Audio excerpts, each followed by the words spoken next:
یہ ہے اجازی افیشل، یہاں آپ کو حمد و نعت اور تقاریر دیکھنے کو ملے گی۔ جب حضور اکرم صلی اللہ علیہ وسلم کا آخری وقت تھا اس دنیا کا تو تھوڑی سی طبیعت تھوڑی سنبھل گئی، آپ کی سنبھل گئی، تو حضرت صدیق اکبر جو تھے اجازت لے کر گھر تشریف لے گئے۔ دوسری جو امہات المومنین تھی وہ بھی اپنے اپنے حجروں میں تشریف لے گئیں۔ حضرت عائشہ تیمارداری کے لیے رسول پاک صلی اللہ علیہ وسلم کے پاس موجود تھی۔ حضرت عائشہ فرماتی ہے کہ رسول پاک صلی اللہ علیہ وسلم کی دنیا کی یہ آخری رات تھی اور سکرات کا وقت تھا، اور میں تیمارداری کر رہی تھی۔ میرے گھر کے اندر چراغ جلانے کے لیے تیل نہیں تھا اور میں اندھیرے کے اندر تیمارداری کر رہی تھی۔ روشنی کرنے کے لیے میں نے اپنی پڑوسن سے تیل مانگا، تب جا کے روشنی ہوئی، اور اسی حالت میں رسول پاک صلی اللہ علیہ وسلم اللہ کو پیارے ہو گئے۔ تبلیغی عوام صدیق اکبر رضی اللہ تعالیٰ عنہ پر خبر پہنچی تو وہ وہاں سے بے چین ہو کر چلے۔ مجمع حضرت عائشہ رضی اللہ عنہا کے حجرے کے سامنے جمع ہو گیا۔ حضرت عمر بڑے بے چین بے قرار، اور حضرت عمر کھڑے ہو کر تقریر کر رہے تھے کہ حضور اکرم صلی اللہ علیہ وسلم ابھی آپ کی روح نہیں نکلی اور آپ یہیں پر ہیں، اور جب تک یہ سارے فتنے ختم نہ ہو جائیں جب تک آپ اس دنیا سے نہیں جائیں گے۔ خبردار کوئی مت کہو کہ حضور چلے گئے، وہ اس تقریر کو کر رہے۔ حضرت عثمان خاموش بیٹھے، سارا مجمع زار و قطار رو رہا۔ حضرت صدیق اکبر وہاں پر پہنچے اور اندر تشریف لے گئے حضرت عائشہ کے حجرے میں۔ رسول کریم صلی اللہ علیہ وسلم کا بدن مبارک چار پائی کے اوپر تھا۔ حضرت صدیق اکبر نے رسول کریم صلی اللہ علیہ وسلم کے چہرے انور سے چادر جو ہٹائی اور آپ کا چہرہ دیکھا تو انداز لگ گیا کہ آپ کی روح مبارک پرواز کر چکی۔ حضرت ابوبکر صدیق نے رسول پاک صلی اللہ علیہ وسلم کی پیشانی پر بوسہ دیا اور یوں کہا کہ طبت حیم و میتا، آپ دنیا میں ہوں یا آپ دنیا سے تشریف لے جائیں، دونوں حالتوں میں آپ مبارک ہیں۔ یہ کہہ کر چہرے انور ڈھانک لیا، اور پھر حضرت ابوبکر باہر تشریف لائے، اور باہر تشریف لا کر سارا مجمع صحابہ کا زار و قطار رو رہا ہے۔ آپ نے کھڑے ہو کر سب کی ہمت بندھائی، حالانکہ سارے صحابہ میں سب سے زیادہ صدمہ اگر تھا تو حضرت صدیق اکبر کو تھا، لیکن ایسے موقع پر جمانا بھی ضروری۔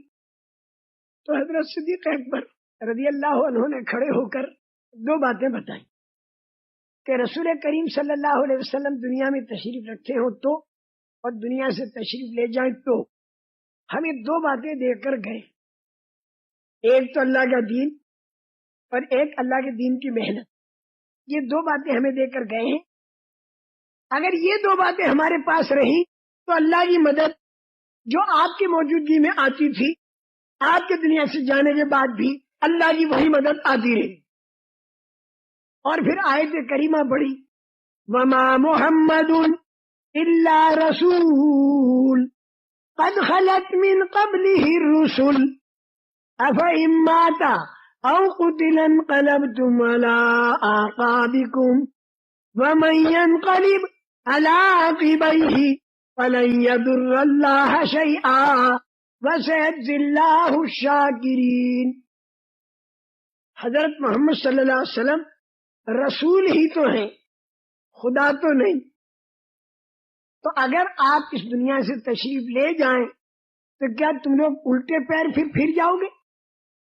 جو آدمی الٹے پیر پھر جائے گا تو وہ اللہ کے دین کو وہ خود تو نقصان نہیں پہنچا سکے گا، لیکن جو قدر کر کے اور دین کے کام پر جان مال لگانی شروع کر دے گا تو اللہ تعالیٰ ایسے قدردانوں کو بہترین بدلہ دیں گے۔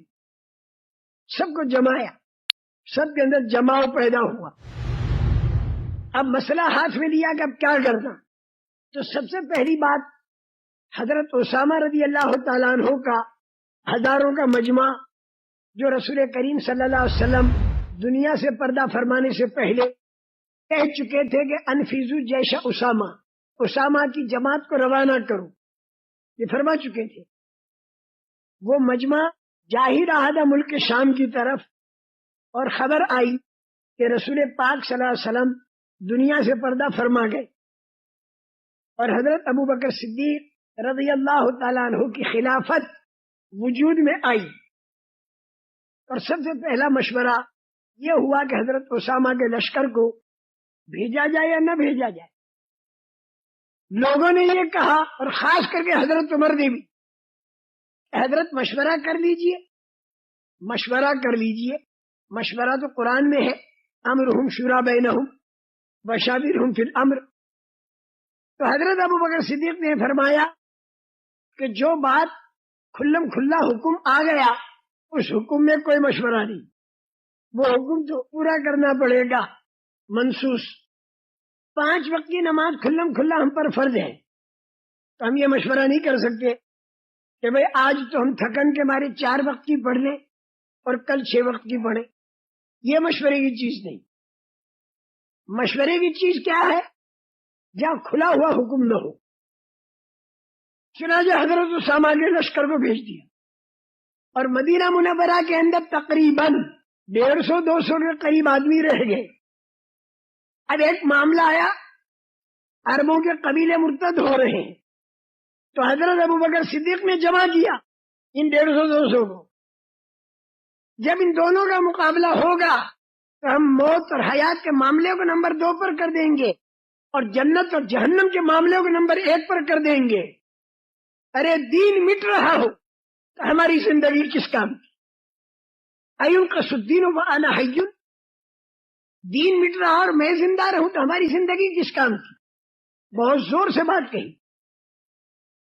حضرت ام سلمہ جو حضور کی پاک بیویوں میں سے ہیں، وہ یہ فرماتی ہیں کہ جب تک رسول کریم صلی اللہ علیہ وسلم کا بدن مبارک 4 پائی پر تھا تو ہم دیکھ دیکھ کر تسلی لے رہی تھی، لیکن جب قبر کے کھدنے کے پھاوڑے لگنے لگے اور پھاوڑوں کے چلنے کی آواز آئی اور آپ کے بدن مبارک کو قبر میں اتارا جانے لگا، تو اس وقت ہم ساری عورتیں بے چین اور بے قرار ہو گئی۔